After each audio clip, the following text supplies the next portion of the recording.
Hi y'all. Today I want to talk about the Proverbs 31 woman. I've been convicted to talk about this for quite a while now actually, but I just haven't done it yet. But I just wanted to place emphasis on this type of woman, y'all. Like I said, this is attainable for any woman. If you aren't a Proverbs 31 woman yet, you got to be honest with yourself. You can definitely get there with prayer, with motivation, with putting in the effort to become a better woman each and every day. But I wanted to first and foremost, everybody knows about this woman, that she is virtuous, she's trustworthy. I'm looking at my Bible over here. It says the heart of her husband trusts in her. So yeah, her husband trusts in her, her children love her, they rise up, they call her blessed, he calls her blessed. This is a woman who is very much respected in her community and by her family. And her husband is too. It says that her husband is known in the gates when he sitteth among the elders in the land of the land. So her husband was also a Proverbs 31 man in a sense. He handled his business. He was a respected man. He was a well-known man. He was a hustler himself. So he wasn't sitting up somewhere, complaining about her submitting to him. He wasn't upset that she was an individual. He wasn't intimidated by the strength and the honor that this woman had. Y'all feel me? That's what I really want to place emphasis on. This woman was a strong, honorable, dignified woman. She wasn't insecure. She wasn't being trampled over by her husband or any man or any woman, any person. This woman was a biblical woman. This is a high value woman in biblical standards. This is it right here. She didn't allow nobody to mistreat her, because that is not God's will for women. And I feel like I've seen, especially on the internet, a lot of people who place so much emphasis on women submitting and women, being dependent on somebody, or a woman's whole entire existence in life being dependent upon a man. Y'all, by no means am I saying that a woman should not respect or submit to her husband, because that's biblical too. Nothing is wrong with that. The biblical way of the way that's supposed to look is supposed to be a beautiful thing, because it's a structure. God created Adam, and then from the man's rib, he made the woman. He created Eve. She's supposed to be his helpmate. She's supposed to respect him, help him, love him.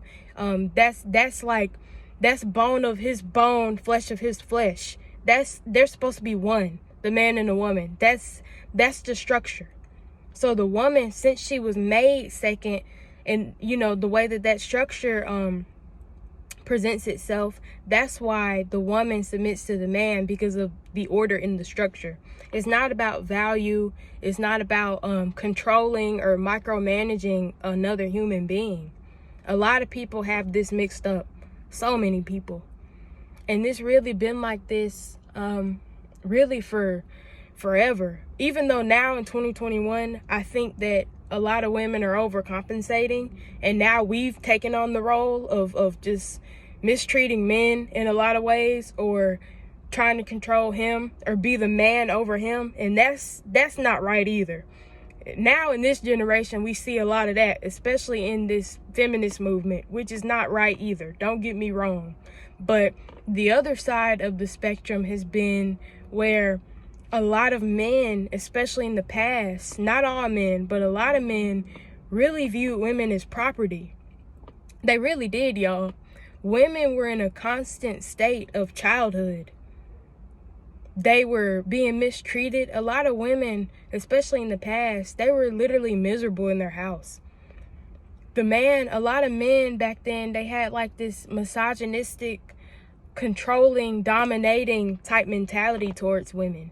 They looked down on women.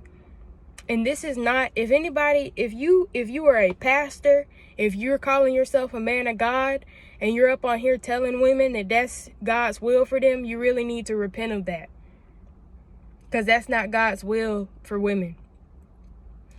Women are individuals. She submits to the man, but she's to his side. She's equal to him. They are equals under Jesus Christ. That is how that works. And I don't want any man who is watching this to think that I'm coming off as like trying to get on men, or I hate men. I love men, but I love women too. That's why I'm trying to be real enough to make this video, because it's so many misconceptions in the Christian community, especially about what biblical submission is supposed to look like, and what a woman is supposed to act like, and what a man is supposed to act like. Any man who is comfortable in his masculinity, he is not going to require his woman to make sacrifice after sacrifice, or compromise after compromise, or make her feel like she has to water herself down to the point where he feels bigger over her. That's not no man for real. Now, if you are a man who struggles with these tendencies, it's hope for you too. Pray, become a better man each and every day. I'm not saying that it's not no hope for you. I'm just saying that you need to work on that, because no woman is going to put up with that. Not in this generation. And she shouldn't. I just, I don't know, y'all. I've grown up seeing submission in a way that it was not supposed to take place. So this is coming from experience and a little bit of trauma, can't lie. I just never, ever, ever will be in a predicament where I'm in an abusive situation and I can't leave, I can't go anywhere, or I don't have any type financial stability of my own person, you know what I'm saying, outside of my husband. I will never, ever, ever advise any woman to do that. Please do not ever do that. If you are in a predicament where you are 100% dependent upon another individual, you are in a bad situation. Like, I'm gonna be honest with you. If that man, if he's God sent, if he is a really good man, a man that you can depend on, I promise you, you most likely have nothing to worry about. It's not always a negative thing being dependent on your husband. That's not a bad thing at all. You just really have to make sure that you can trust him, and that he is a God-sent man, because he will love you and take care of you. But even then, honestly, even if the man is perfect, I still wouldn't advise nobody to be in a predicament where they don't have anything to themselves. A woman is an adult. She is an individual. She is not a child. And a lot of these, like I said, misogynistic mindsets are still very much prevalent and present in the church and in men in general in this generation. Not all men, not all men, not all men. To me, that misogynistic mindset, that's the same as a hyper feminist who hates men, or thinks that we don't need men, or wants to control the man or be on top of him. That's the same type of spirit. It's just coming from a different gender, but that's the same type of demonic spirit. Nobody wants to be micromanaged or controlled. I'm going to read some of these scriptures from Proverbs 31 right here. It says, "She riseth also while it is yet night, and giveth meat to her household and a portion to her maidens." So this woman was a hustler. She got up before it was even light outside, and she was getting meat for her household and providing for them. She was providing for her maidens. She was not lazy. She wasn't just sitting up in her room just like she was up doing something. Like, you know what I'm saying? Like, she was busy. And then it says, "She considereth a field and buys it. With the fruit of her hand she plants a vineyard." She had the resources, y'all, to buy a whole field and plant it the way she wanted to do it. This is not including what her husband gave her. This is what she's doing on her own. Period. And then this is verse 20 right here. The ones I just read were 15 and 16. This is Proverbs 31 verse 20. "She stretched out her hand to the poor. She reacheth forth her hand to the needy. So this woman is so financially stable, and stable in general, mentally stable, to where she can provide for those who are not as financially stable as her. Her hand stretched out to the needy and the poor. This is what it says. Her hand, not her husband's hand, not her father's hand, not her brother's hand, her hand. She is able to do this from the work that she has put in. Her husband, like I said, is known among the gates. This is another thing, which I think I already cleared up on a couple minutes ago. Her husband also was handling his business. He was handling his business. He wasn't sitting up somewhere, trying to control her. He was handling what he needed to handle. She maketh fine linen and sells it, and delivereth her girdles unto the merchant. So this woman was really operating a business. She really was. Strength and honor are her clothing, and she shall rejoice in time to come. This another thing. This woman wasn't sitting up somewhere miserable in her own house. This woman was a woman who was rejoicing and was strong.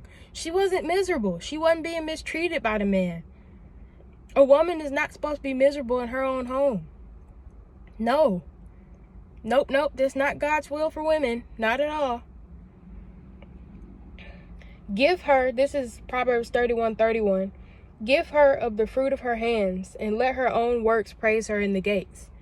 Let her own works praise her in the gates. Not her husband's works, not her brother's works, not her father's works. Let her own works praise her in the gates.